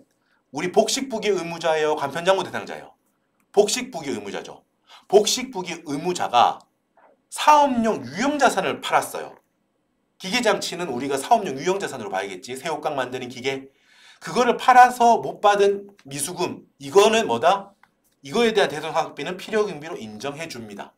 복식부기 의무자니까. 사업용 유형자산 처분한 거에 대해서 처분 손실 인정해 주고 그러니까 필요경비를 인정해 준다는 거예요. 암기하자는 거예요. 2번도 체크. 그러니까 이거는 건드릴 거다, 안 건드릴 거다? 안 건드릴 거죠. 세무조정할 필요가 없죠. 대손상각비 2,500만 원이라고 비용 처리가 돼 있잖아, 지금 손익계산서에. 근데 뭐래? 세법이 필요경비로 인정하는 항목이래요. 그러면 놔두면 돼. 참 잘 들어가 있네요. 이렇게. 됐죠? 그럼 3번 볼게요, 이제. 접대비인데요. 자, 접대비는 여러분 법인세하고 완벽하게 똑같진 않아요. 이게 사업장이 여러 개 있다면 그걸 또 쪼개야 되거든. 이게 그런 게 소득세의 특징인데 우리 시험에서 그렇게까지는 안 나올 것 같아. 여러분 어디 가서 그런 말 하면 절대 안 된다고 했죠? 뭐 저 강의하신 뭐 그 저 공 같은 사람이 뭐 소득세 접대비에서 뭐 사업장 여러 개 있고 이런 거 안 나온다고 안 했어요. 그렇게 말하면 안 돼. 그리고 그렇게 어디 질문하시면 나와요, 시험에. 무슨 말인지 알아? 제가 말했죠. 여러분들이 하면 안 되는 거. 여러분들이 이번에 예를 들어 조사를 합격했어. 그러고 나서 어디에다가 뭐 예를 들어서 이번 시험 어떠셨나요? 이런 거 이렇게 뭐 설문 같은 거 많이 할 수 있잖아요. 그런 분들이 간혹 있어. 어떤 분들? 우리의 조직에 사람이 워낙 많다 보니까 그런 거 봐. 이런 분들이 있어. 잠깐 딴소리인데 이런 분들이 있다고. 제가 70회 조사위원 열심히 해서 합격했는데 아쉽다. 이번에 시험이 너무 좀 변별력이 없고 쉬웠던 것 같다. 그래서 다음 회차부터는 조금 더 변별력이 있어야 정말 진짜 조사위원으로 거듭날 수 있지 않을까 생각합니다. 이런 분들이 웃자고 썼겠죠? 하지만 웃자고 던진 돌에 후배들이 맞을 수 있어. 그러니까 그런 거는 하지 마시고 농담으로 한 말입니다. 근데 실제로 있더라고요. 그래서 그것도 하지 말고 뭐 접대비 소득세 했는데 너무 문제가 좋았는데 조금 더 법인 사업과 법인으로 하는 경우와 개인으로 하는 경우에 조금 더 디테일한 것까지 물어보면 좀 일선 업무에 더 도움이 되지 않을까요? 아시죠? 그런 거 쓰지 마세요. 아셨죠? 자, 그런 분들이 없기를 바랍니다. 일단 뭐 합격하면 그냥 농담입니다. 계속 할게요. 자, 근데 있어요, 그런 분들이. 자, 일단 접대비. 그래서 일단 우리가 사업장이 하나인 경우라고 해서 기본적으로 법인하고 같다라고 생각해도 무방해요. 우리 일단은 지금까지 기출을 봤을 때 혹시 추가적으로 뭔가 나오고 하면 나중에 제가 조금 더 정식 교재를 내년에 만들 때 그건 반영 다 할게요. 정식 교재 만들 때는 다 할 거예요. 다 할 겁니다. 차이를 다 분석할 거예요. 자, 일단 업무용으로 사용을 했대요, 일단. 그지? 뭐 개인, 뭐 직원이 뭐 대표자가 몰래 친구하고 술 먹어놓고 접대비를 올려놓고 친구한테 접대하는 게 접대비가 아니죠? 그지? 정상적으로 우리와 업무 관계에 있는 상대 거래처하고 밥을 먹거나 뭐 이런 경우가 접대비잖아. 그렇기 때문에 일단 기본적으로 요건은 갖췄는데 뒤에 뭐다? 분홍색 증빙 서류가 없대요. 그런데 이 440만 원이 이 접대비 카테고리 접대비 5천만 원 중에 440만 원이 증빙 서류가 없대요. 그러면 얘는 뭐다? 뭐 이건 당연한 거야. 지금 법인세 접대비 우리 공부 많이 했잖아요. 주관식이든 법령이든 다 했지. 어때? 거기는 적격 증빙 없는 거는 예를 들어 현금 간이 영수증 이런 것들 근데 3만 원까지 봐주잖아. 경조 사람 20만 원까지 봐주고 그런 거 우린 다 공부했어. 근데 이거는 뭐예요? 아예 증빙이 없대요. 그래놓고 손익계산서에 쓱 올려놨어. 이걸 확인했어. 뭐 어때? 장난하냐는 거야. 전액 필요경비 불산입입니다. 됐죠? 소득 처분은 안 해도 된다고 했어요. 소득세는 그냥 필요금이 불산입이다. 가산조정이구나. 자, 접대비라고만 적어도 된다고. 여러분 예를 들면 이렇다는 거예요. 접대비 440만 원이 가산조정 더해진다. 이것만 적으면 돼요. 접대비 이것만 적으면 돼. 여기에 뭐 구구절절 다 안 적어도 된다고요. 뭐 여기에 증빙 없는 접대비. 물론 그렇게 적어도 돼요. 증빙 없는 접대비라고 적어도 되고 그냥 접대비라면 적어도 된다. 제가 아까 드렸던 말씀은 그 말이에요. 그러고 나서 지금 하고 있는 거 잠깐 또 볼게요. 지금 여러분 보세요. 가산조정 9천, 6천, 440만 원 이거 하고 있죠. 앞에 풀이를 보면은 제가 여기 급여에서 2억 7천만 원이라고 비용 계상했는데 대표자 본인의 급여 9천만 원과 실제로 종사하지 않았으면서 슬쩍 급여로 올려놓은 6천만 원을 제외했죠. 필요경비에서 제외했죠. 필요경비 불산입했으니까 여기 마지막에 9,600만 원에다가 플러스 지금 그새 까먹었네. 뭐 플러스 9천 플러스 6천 맞죠? 이렇게 했잖아. 그지? 자, 그런데 우리는 이렇게 당기 순이익을 기준으로 생각하니까 가산조정이니까 이렇게 더했죠. 그런데 본질적으로 생각해봐요. 사실 몰라도 되는데 이거 이해를 돕기 위해서 드리는 말씀이에요. 당기 순이익이 미치는 효과가 플러스라는 거는 왜? 비용에서 빠졌기 때문이죠. 그지? 그런데 당기 순이익이 커져서 지금 이렇게 하고 있잖아. 그러니까 본질은 이거라고요. 급여라는 비용 항목에 2억 7천만 원이 들어가 있죠. 9천만 원만큼 여기서는 빼는 마이너스가 맞죠. 헷갈리지 말라고요. 이것 때문에 그냥 질문하시는 분 있을까봐 말씀드리는 거예요. 헷갈릴까봐. 안 헷갈려. 우리는 다 알아. 당기순이익 기준으로 비용이 빠졌으니까 여기 플러스 9천을 했던 거고 이 비용 입장에서 보자면 2억 7천만 원이라는 절대값을 생각해봐. 비용 입장에서 2억 7천만 원. 나라는 크기가 작아지는 거지. 비용이 작아지는 거지. 여기서는. 그리고 9천만 원, 6천만 원을 빼주는 거라고요. 비용이잖아 여긴 지금. 이 단계가 필요경비라고요.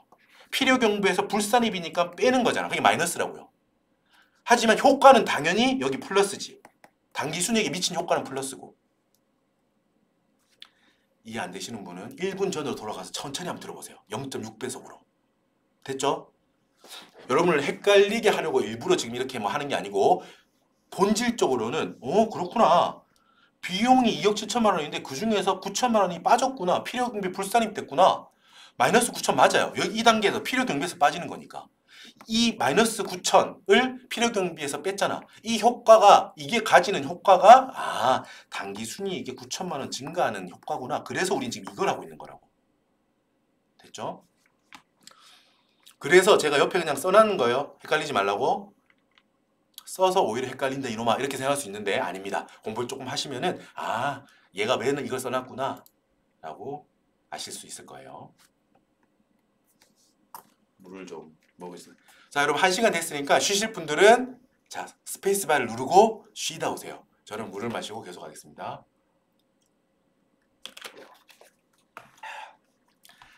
그래도 여러분 왜 그러냐면 한강으로 마지막 강의 한강으로 그냥 끝내고 싶어서요. 마지막 강의라고 하는데 계속 지금 강의 늘어나면 싫을까봐 해볼게요. 4번 감가상각비입니다. 감가상각비는 여러분 별도 다른 거 없어요. 세법상 상각 범위액이 딱 주어졌네. 어렵게 생각할 거 없다고. 700만 원이 한도예요. 그지? 그런데 감가상각비로 손익계산서에 1000만 원을 계상했다는 거야. 그지? 애초 신고할 때 한도 계산도 안 해봤다는 거지. 근데 한도를 체크해봤더니 700만 원까지만 인정된다는 거야. 손익계산서 비용. 손익계산서 1000만 원 중에 비용 중에 700만 원까지가 한도야. 그러면 당연히 필요경비로 인정받지 못하는 거는 필요경비 불산입 300만 원.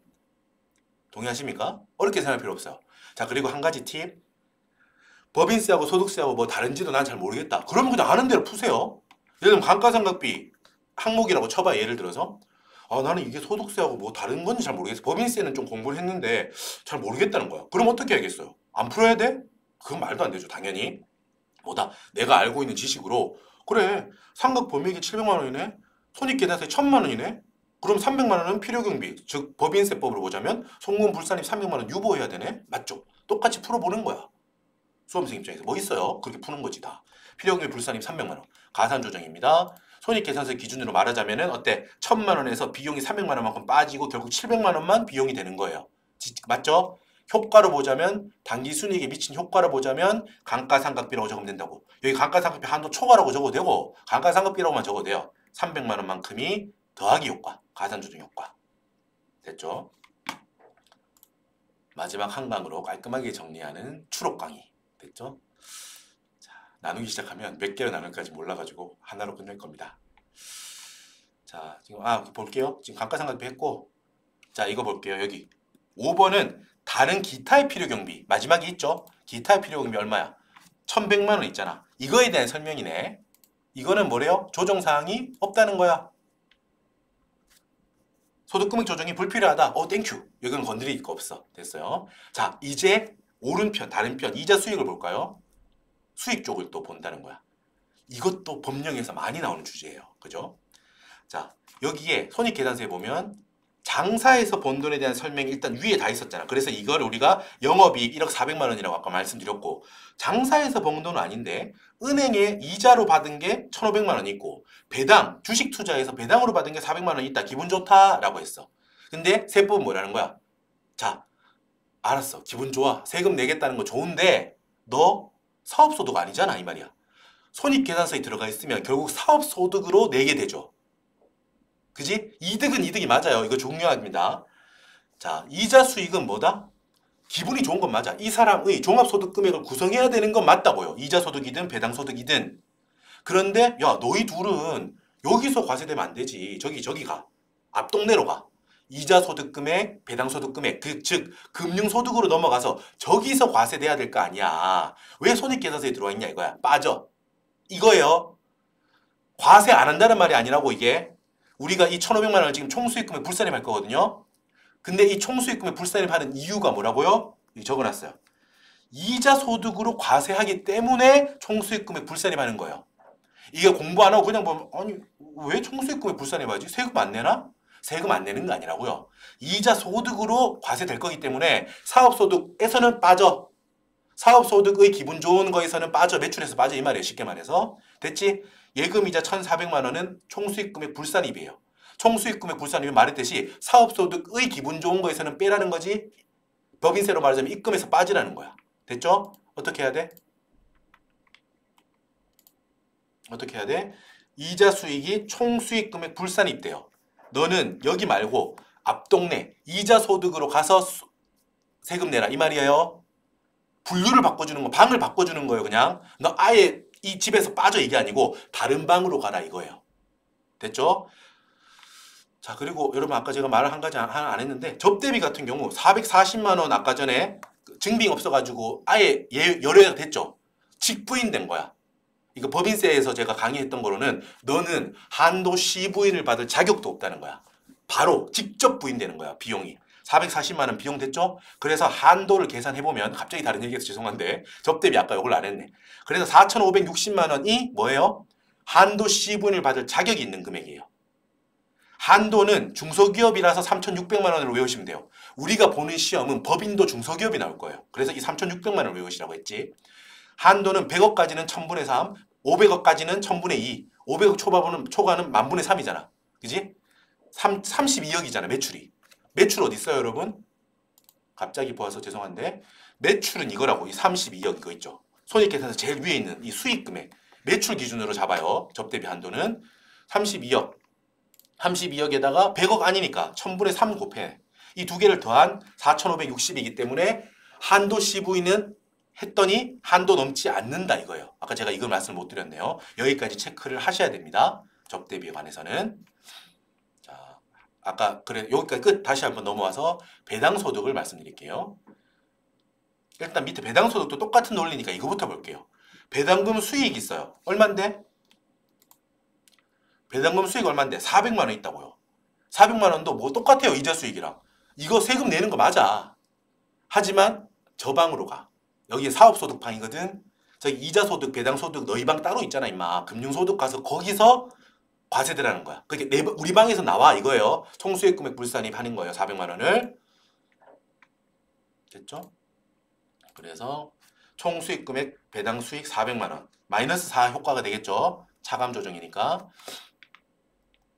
그리고 또 한 가지 더. 여러분 이것도 우리 법령에서 엄청 자주 나오는 주제예요. 여러분 말씀드렸듯이 법령 공부가 당연히 주관식 실무 공부하고 서로 이렇게 크로스하면서 공부가 도움이 돼요. 여기 외상 매출금이 있는데 외상 매출금을 받기로 했어. 내가 새우깡을 팔고 돈을 다음 달에 제가 준대. 그래 기다리고 있어요. 회수가 지연돼서. 그래서 야 너 한 달 안에 주기로 했는데 늦어지네. 원래 금액보다 조금 더 줘. 이게 외상 매출금 회수가 늦어지는 지연에 따른 연체 이자를 100만 원 받았다는 거예요. 자, 이게 주의할 점이 뭐였어요, 여러분? 여기 이름은 연체 이자죠, 이게.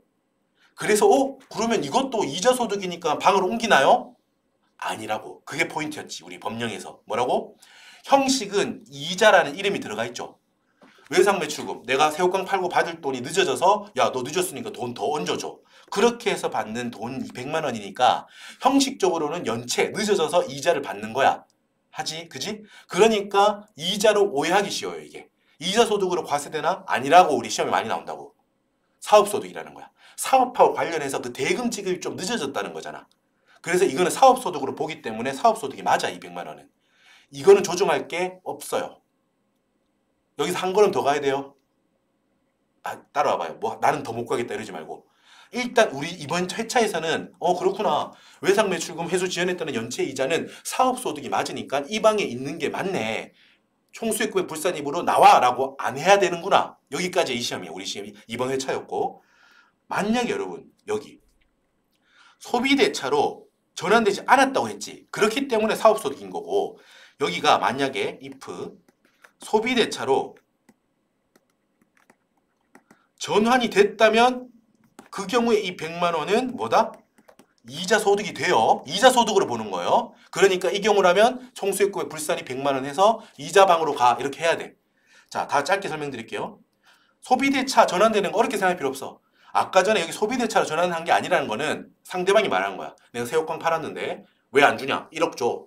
야, 미안하다. 일주일만 더 기다려줘. 내가 연체 이자로 100만 원 더 얹어줄게. 이렇게 해서 1억 100만 원을 받는 거잖아, 지금. 그거는 사업소득이라고. 그런데 들어봐요. 1억 팔았는데 한 달 뒤에 받기로 했는데 예를 들어서 안 준대. 찾아가서 아, 왜 안 주시죠? 새우깡 맛없었나요? 막 이랬어. 근데 맛있대. 잘 먹었대. 돈 줄 거래. 뭐 물론 맛없어도 줘야겠죠. 하지만 일단 줄 건데 진짜 미안한데, 상대방이 나한테 말한 거예요. 진짜 미안한데 우리가 지금 돈이 좀 여력이 없어서 그냥 이 1억 있잖아. 내가 줄 건데 이거를 내가 너한테 돈을 빌린 걸로 하자. 그걸로 바꾸면 안 되겠니? 새우깡 판 돈이야. 그렇긴 한데 내가 새우깡 사서 빚진 건데 이거를 내가 좀 빌린 걸로 해서 한 3달 정도 빌린 걸로 해서 3달 뒤에 갚으면 안 될까? 그럼 내가 째려보겠지. 그게 무슨 소리죠 갑자기? 째려보겠지. 근데 어때? 계속 또 서로 새우깡을 많이 사가는 사람이래. 그러면은 알았어. 우리 또 장기적으로 또 하니까 내년에 또 새우깡 많이 사주세요. 해서 이거를 그 1억을 빌려준 걸로 할게 라고 계약서를 새로 썼다고 생각해. 소비대차. 그래서 1억하고 3달 동안 이자를 얼마 몇 퍼센트 주겠습니다라고 아예 돈을 빌린 걸로 바꿔버렸다는 거야. 그지? 그게 소비대차로 전환된 경우예요, 그게. 그러면 당연히 그건 이자 소득이겠지. 그때 받는 100만 원이라면. 됐죠? 지금 말했던 거 객관식에도 엄청 자주 나오고 주관식에도 이렇게 나온다고요. 구별할 수 있어야 돼요. 지금 이 경우는 소비대체로 전환되지 않은 경우니까 사업소득이 들어가 있는 게 맞으니까 총수익금액 불산입을 안 해도 되는 거예요. 안 해도 되는 게 아니고 하면 안 돼요. 총수익금액 불산입을. 그대로 총수익금액에 들어가 있어라. 그 방에 그대로 있어 라고 해야 돼. 됐죠? 목이 너무 아프네요. 마지막 강의를 하고 장렬하게 목을 좀 쉬어야겠네요. 자, 아무튼 그렇습니다. 됐고 이제 마지막은 아니고 산업재산권 볼게요. 여러분 산업재산권은 우리가 뭐 영업권, 무채재산권, 기타 소득 기억나요? 기억나시죠? 그죠? 우리가 그 기타 소득에서 그 필요경비 의지에 제가 외웠던 거 제가 앞글자 따드리잖아요. 뭐예요? 일단 한번 외워볼까요? 우리 시험이 얼마 안 남았다가 치고 외워보자. 뭐 기타 소득 중에서 무조건 분리과세되는 거, 무조건 분리과세되는 거 복연골, 복어의 연골에는 독이 들어있으니까 무조건 분리해서 드셔야죠. 그지? 복권 당첨소득, 그리고 스포츠 토토 이런 것들하고 연금 계좌에서 연금 외수령하는 경우 15% 무조건 분리과세, 그리고 골동품 서화 이것도 무조건 분리과세. 요거 하나 외웠고, 필요경비 의제, 팔순공주, 누가 오무통지문인 아니에요. 숫자 틀리면 다 틀리는 거예요. 팔순공주, 육무통지문인, 그지? 공주님이 8순이 됐어요. 나이가 8순이 된 공주님이 문인들한테 6개의 혜택을 없애겠다라고 통지했어. 육무, 통지, 누구한테? 문인. 무인 아닙니다. 문인이에요. 8순공주, 육무, 통지, 문인 할 때 육무. 무가 뭐예요, 여러분? 배추무? 아니에요. 무채재산권이야, 그게. 그게 산업재산권, 영업권 이런 것들이에요. 산업재산권, 보이지 않는 무채, 형체가 없는 재산권이라는 뜻이에요. 그거를 양도하면서 생긴 소득. 뭐라고 방금 말했던 거야. 기타 소득이에요, 그거. 산업재산권을 3천만 원 장부가에, 북밸류가 3천만 원인데 5천만 원 받았대. 2천만 원만큼이 양도하면서 생긴 이익이죠. 무체재상권의 양도이익 뭐라고? 기타소득으로 과세돼야 돼요. 됐죠? 그러니까 과세가 안 된다는 게 아니에요. 소득세로 과세할 거야. 근데 사업소득으로 과세하지는 않는다는 거야. 그래서 어떻게? 사업소득방에서 나와. 야, 너 또 왜 들어가 있냐 나와. 그지? 너 기타소득방으로 가. 이 말이에요. 거기서 가라. 산업재산권의 양도이익 2천만 원. 이건 뭐다? 마이너스 2천 빠지라는 거지. 왜 빠지라고 하는 거예요? 수익에서 빠지는 거니까 마이너스 2천이에요. 이것도 당연히. 왜? 저 방으로 가라. 기타소득방으로 가라니까 2천만 원. 단기순이익에 미친 효과는 당연히 차감 효과니까요. 차감 효과. 산업재산권 양도이익 2천만 원 이렇게 하면 돼요. 자, 그리고 마지막 대망의 마지막. 이것도 여러분, 자, 초과 인출금. 여러분 이거 법인세에서 지급이자 송금불산이 파트 엄청 중요하잖아요. 그죠? 채권자 불명사채이자 그것부터 해가지고 마지막에 제일 많이 나오는 거 뭐예요? 채권자 불명사채이자 말고 제일 마지막에 그 업무 무관자산 지급이자 엄청 많이 나오죠. 그거. 자, 다 알아야 되잖아. 1, 2, 3, 4순위 다 우리 공부 잘했고 법령에도 나오고 주관식에도 나오는데 초과 인출금이라는 대한 개념은 법인세에서 못 들어봤던 거예요. 이거는 소득세에 관한 내용이에요. 소득세는 여러분 기본적으로 돈을 뽑아가는 거에 대해서 예를 들면 내가 편의점 사장이야. 기분 좋겠다 그죠? 편의점 많아. 장사가 잘 돼. 근데 거기서 내가 사장이야. 근데 거기서 이렇게 돈통 있을 거 아니야. 돈통 너무 옛날 표현인가? 아무튼 거기서 뽑아서 돈을 내가 쓸 거래. 이번에 뭐 아이폰이 나왔다. 사고 싶어. 그래가지고 아이폰 15 프로 맥스를 사고 싶어서 돈을 이렇게 찾아가지고 애플 거 갔어. 샀어. 그럼 그게 문제가 돼요? 그건 자기 거잖아요. 그 사람 개인 사업이잖아요. 그지? 그러니까 그냥 자기 돈통 자기가 쓰든 상관없다고. 그지? 그거에 대해서 제재는 기본적으로 없어요. 없는데 이 초과 인출금은 뭐냐 하면 과하게 쉽게 말할게요. 여러분 제가 말씀드렸듯이 이 회차는 이미 시간이 좀 길어지고 있긴 하지만 모든 우리가 소득이랑 법인이랑 그 사업소득에 대해서 다 말하는 건 아니라고 했잖아요.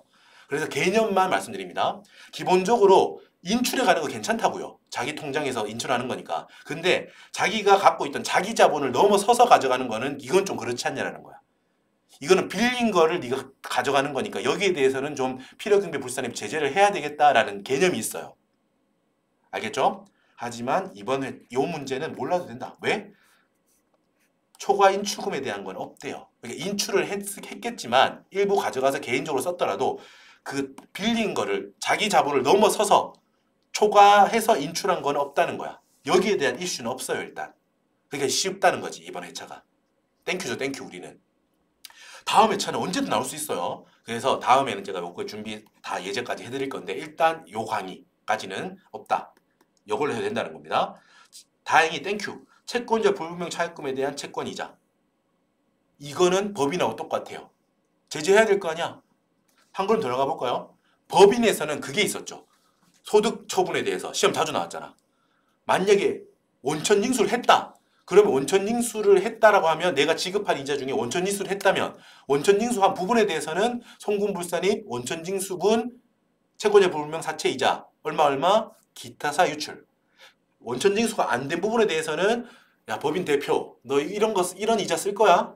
제재로서 대표자 상여. 이것도 시험 잘 나왔지. 하지만 우리는 소득 처분까지는 필요 없으니까 그것까지 앞서도 돼 지금 여기는. 됐죠? 우리는 뭐만 알면 된다? 이 500만 원 필요금이 불산입해야겠구나. 똑같은 개념이에요. 채권자가 불분명한 차입금에 대한 이자구나. 500만 원 지급이자 여기 이자 비용 3천만 원 중에서 500만 원이 채권자 불분명 이자래. 500만 원만큼 이자로서 인정 안 해준다는 거야. 비용으로 인정 안 해준다. 필요금이 불산입.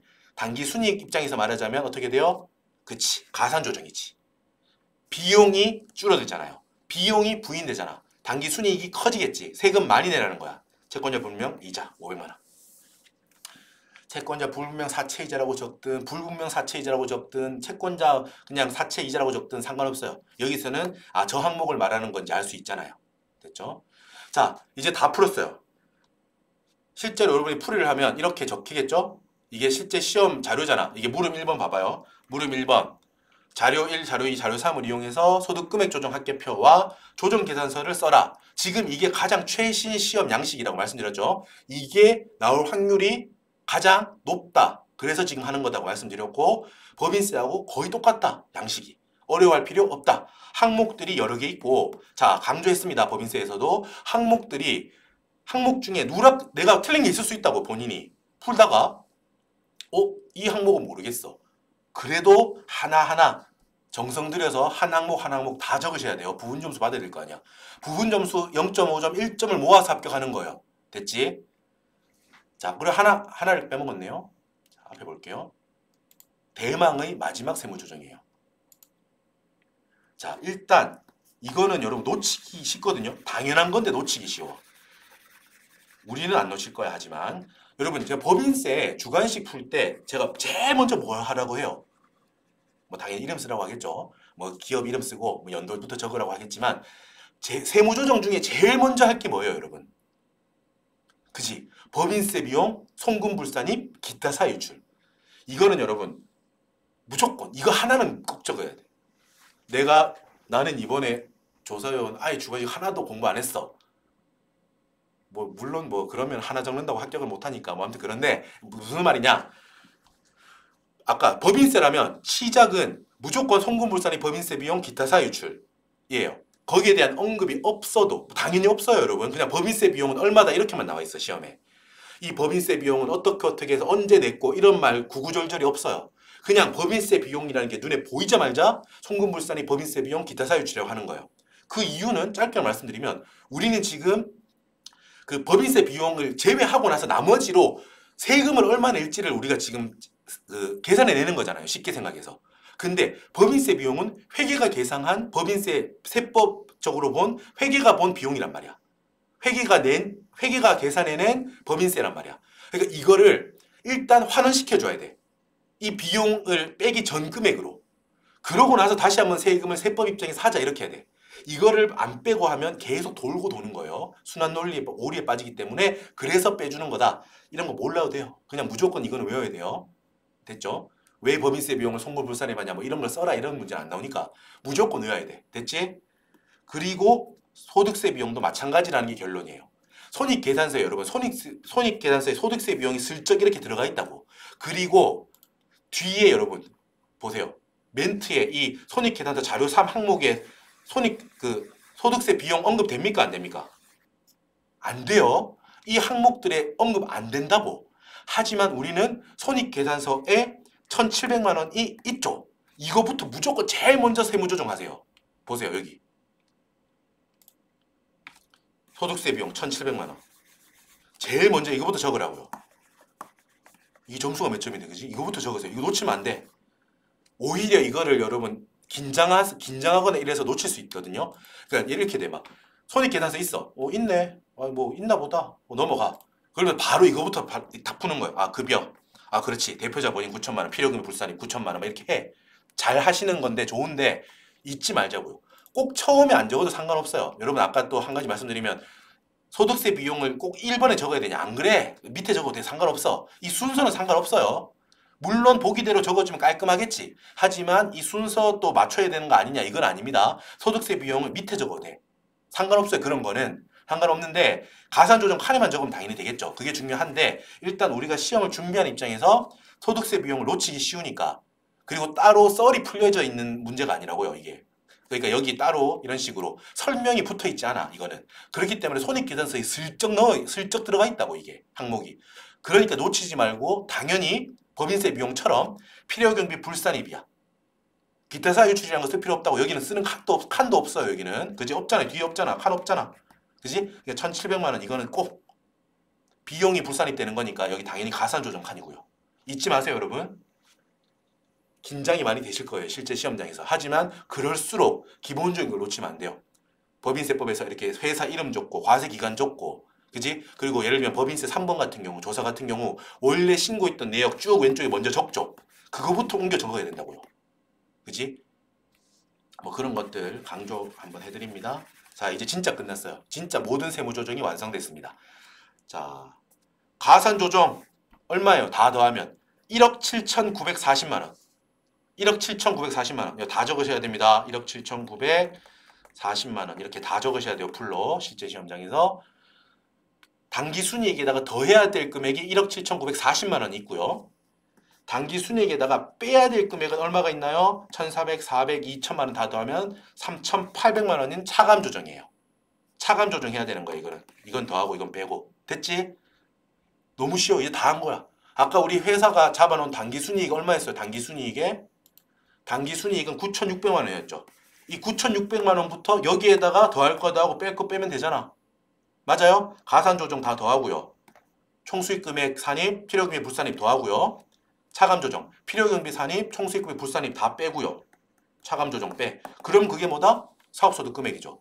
그걸 적는 게 뭐예요? 두 번째 서식이다라는 거야. 마지막 서식, 이 조정 계산서. 여러분 낯설지만 어려워할 필요 없어요. 그지? 본질은 똑같아. 법인세랑.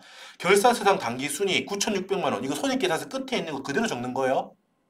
맞잖아. 그냥 그대로 갖다 쓰는 거예요. 9,600만 원. 이제 실제 시험장에서 연습한 대로 푸시면 돼요. 총수익 금액 산입 및 필요금비 불산입. 즉 뭐다? 가산 조정이라고. 1억 7,940만 원 더해요. 그죠? 그리고 밑에 빨간색. 필요경비 산입 및 총수익 금액 불산입. 차감 조정. 빼야지. 마이너스 3,800. 9,600만 원 더하기 1억 7,940만 원 빼기 3,800만 원 하면 그게 뭐다? 차가감 소득. 우리 시험에 이건 안 물어볼 거예요. 기본 한도 초과가 따로 뭐 계산해내거나 이런 거 법인세법에서 안 물어보잖아. 그러니까 이 차가감 소득이 그대로 사업소득 금액 될 거거든. 얼마다? 2억 3,740만 원이다. 이게 정답이에요. 이렇게 적으면 끝. 자, 이렇게 해서 여러분 제가 진짜 끝났어요. 강의 끝났습니다. 이게 사실 어떻게 할지 되게 고민을 많이 했거든요.